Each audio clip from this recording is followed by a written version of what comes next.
bituse walanga bwe mulaba bitandise okutuuka tukole tutya Okay. Pallaso. Gwomu ku bayimbi abasinze okutambula Uganda yonna abayimbira abawagizi ab'enjawulo ate abangi. Embeera yatuuse ku Uganda waffe oyinza gyogerako ki? Embeera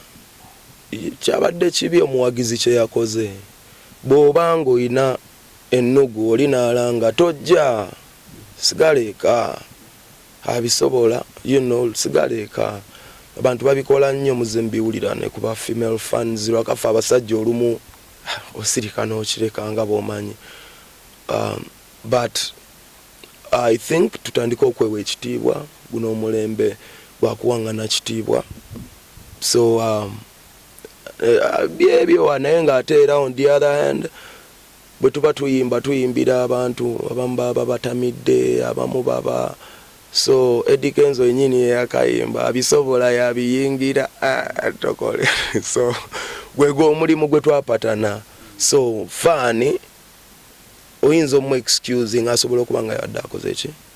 atamiddeyo bali excited abantu akutunulako nga gwe Kenzo nga takulaba nga kamasanyalaze ne gamukwata nakuyira kyakutte. Fans react in a different way so naye ate naye tomunenyo ku overreacting amangu kuba naye muntu naye yamana at the end of the day ojjukira omulimu gwapatana n'ogamba omanyi mwana mulimu guno gujjiramu ebintu bingi ebirungi n'ebibi so kyekyo naye nga abafan batandika okuwa abayimbi ekitiibwa kubanga abayimbi bateekamu amaanyi mangi n'obwongo bungi ne abantu balekerawo okuloza nti by'abayimbi byangu guno omulimu si mwangu gulinga emirimu emirala bw'otaguwa budde nga gukufa. So abantu balowooza nti abayimbi bojja si bali awo bayimbi oli naye nga kati Kenzo omusajja wa kitiibwa musajja alina n'abaana musajja ba music abantu bamwagala atabaala amawanga representing eggwanga lyaffe mu ngeri emu oba endala toyinza mugwako bugumuyira kyolina naye nga bwe nkugambye engeri yonna esoboka oli amasanyaze gamuyitamu n'akuyiira oli kisoboka so embeera singa yatuuse kugu gwandikoze singa nze anti bafani bange nze bankola ebintu ku stage okwo nembasekerera busekerezi nembatula okuleka nga kinkosa naye simanyi kye kuba tomanyi kyakuyiridde tomanyi lwaki akikuyiridde simanyi essaawa eyo toyinza manya kyoyinza kukola bo olina okuba nga oli mugumiikiriza nnyo okuba nga tolina kyokozeewo kuba tomanyi byaki bintu byadde biryawo bifaanananga agamba bamuyiridde ye mukuwunyiriza kati olaba omusajja omusiraamu omuyiridde omwenge omanyi kyoba okoze otegeera kyegamba waliwo ebintu ebimu nga tubiraba simple naye nga binene eri abantu abamu nga oli musuuza musajja musiraamu era azakiraga kati omuyiridde walagiwogo olw'okuba onyumiddwa okitegeera basajja tubawa ekitiibwa bye bakola tebikoleka kyova olaba nze nyimirira ku stage nga ndi muntu omu naye nga mwe muli emitwalo ebiri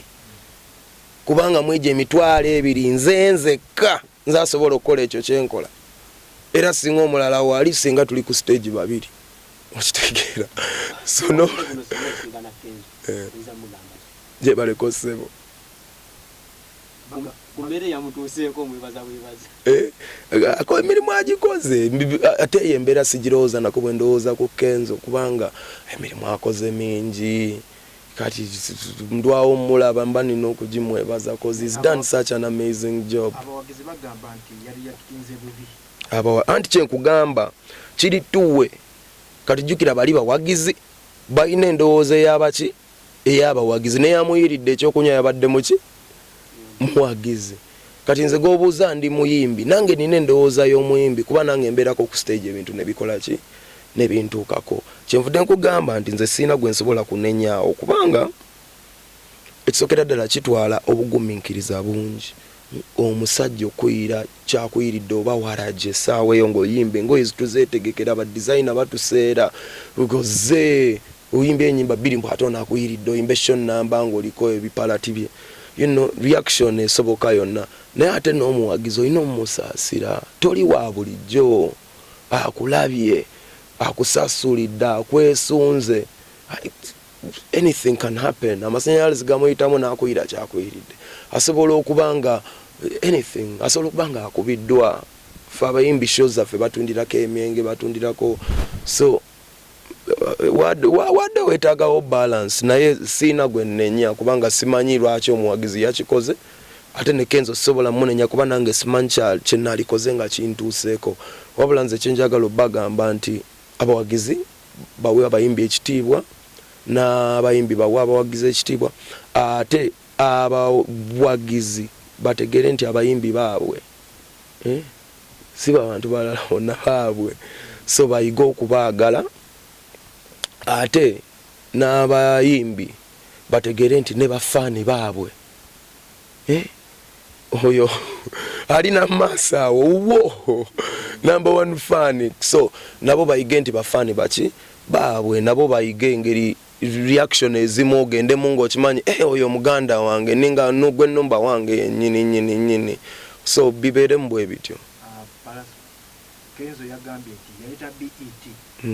abadde alinze omuyimbi omulala agireeta nayita mulaba agireeta nera mbugwe mulinzi agikomyewo bwe yagambye tumwebaza olw'okugireeta era tumwenyumirizaamu nnyo naye njagala nkujjukize buli mbwa erina omukira gwayo okitegedde buli mbwa n'omukira gwayo ebifuula abantu abamu okuba nti basukkuluma ku balala byanjawulo okiraba so tumukongratulatinga bw'abanga alinze omulala ng'alooza abalala baagala kukolayo ebyakoze kiyinza omubeerera ekizibu kuba buli omu alina olugendo oluki olulwe ate buli omu greatness ye yanjawulo epimirwa ku birala abasajja balina sijja kugendayo nnyo naye nga nze kyenja okugamba n'ensi buli omu ekisinga okumuggyako kuva ku lugendo lwe kutandika kugoba lwa Kenzo gwe si gwe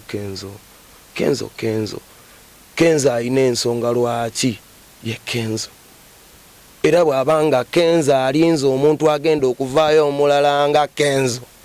naye agenda kulindira ebbanga ddene nenze kyeŋŋamba nti abayimbi we bali buli omu wanjawulo ate buli omu agenda mmenya milestones ez'enjawulo and we are all gonna be celebrated buli amenye milestone yo mu ngeri yo gweyimbira bafaani bo bongera omuziki let the music talk ati BET zabaddewo abanigeria babadde baziwangula etumubuuza mu Uganda kiri kitya waliyo ne Grammy nga Grammy gyeziri era Kenzo muganda wange ayimba bulungi mwagaliza ki Grammy nga nange bwenje yagaliza era nange musabira aveewo ku BET alete neki ne Grammy kuba kisoboka okiraba nange nkisobola naye akisobola so let's all believe in each other and encourage each other era musabira BET nawo aveewo amukalete Grammy alete n'endala katonda byonna bikola ki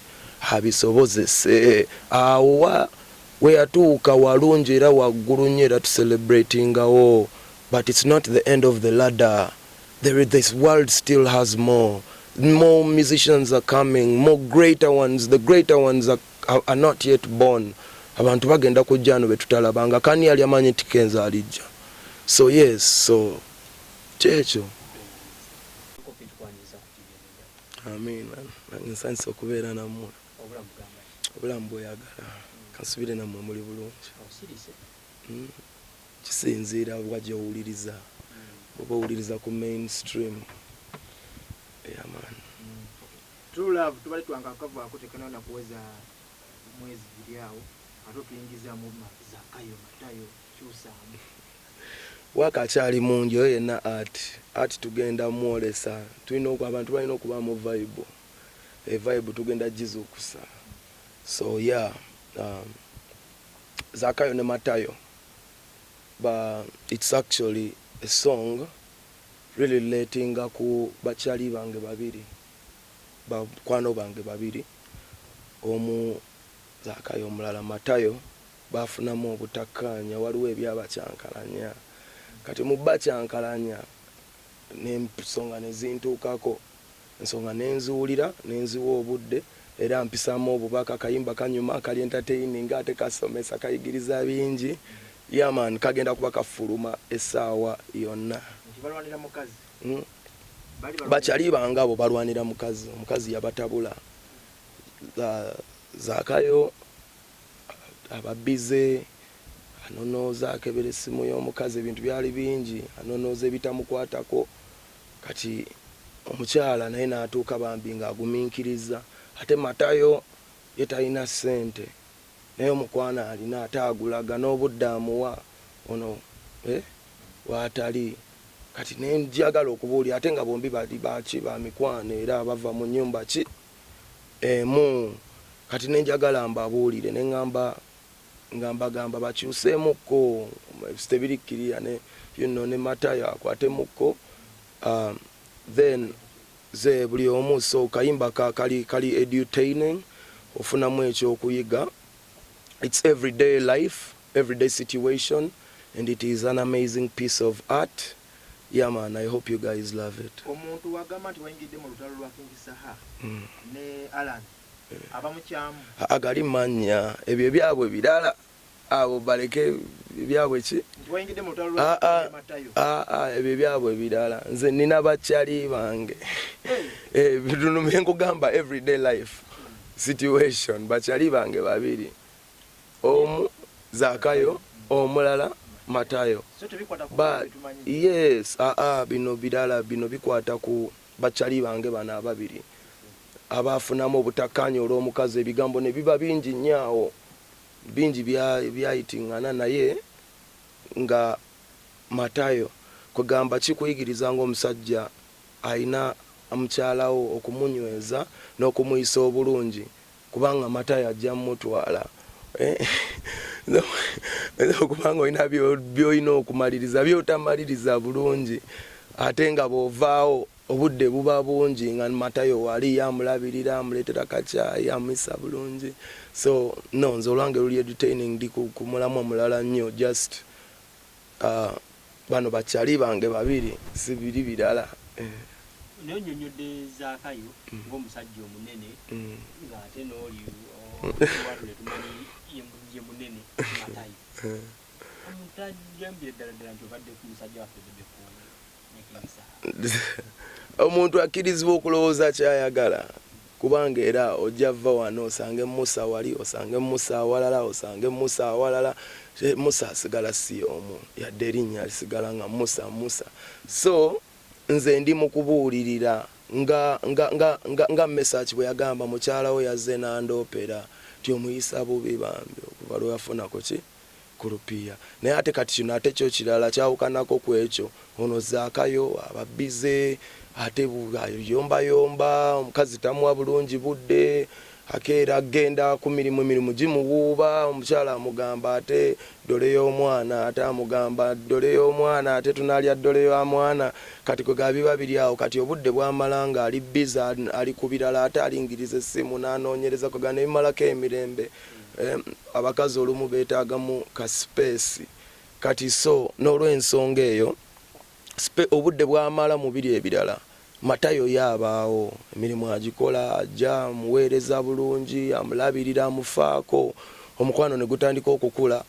ne matayo olw'okuba Zakayo tamuwa bulungi ki mwambaawe tamuwa bulungi budde so ne bafunamu awo obutakkaanya olutalo ne lubalukawo batandika okugenda maaso nga balina ebizibu so bakyali bange abo kano akayimba nakabakubidde abanyumirwa art